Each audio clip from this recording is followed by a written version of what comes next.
ఏం పెంచుతున్నారయ్యా మీరు? చెరుకు, వరి, గోధుమలు. ఎందుకు పెంచుతున్నారు? మీ అందరికీ భోజనం పెట్టేదానికి కాదు. ఈ పెద్ద పెద్ద ఫర్టిలైజర్ కంపెనీస్ తయారు చేస్తున్న రసాయనిక ఎరువుల్ని మన భూమి మీద వేసి మన భూమి ఫలవత్తతను నాశనం చేసేదానికి.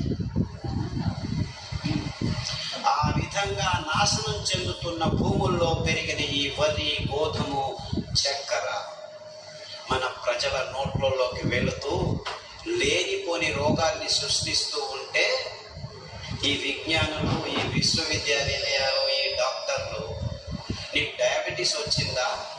అనువంశీయము, మీ సోదర మామకు, మీ మేనమామ నుంచి వచ్చింది, మీ తాత నుంచి వచ్చింది, మీ ముత్తాత నుంచి వచ్చింది. మా ముత్తాతకి ఈ రోగాలు లేవయ్యా, 100 సంవత్సరాల క్రితం వెళ్తే ఎవరికి డయాబెటీస్ లేదు అంటే నీకు తెలియదు. లేదు, లైఫ్ స్టైల్ డిసీజ్ ఇది.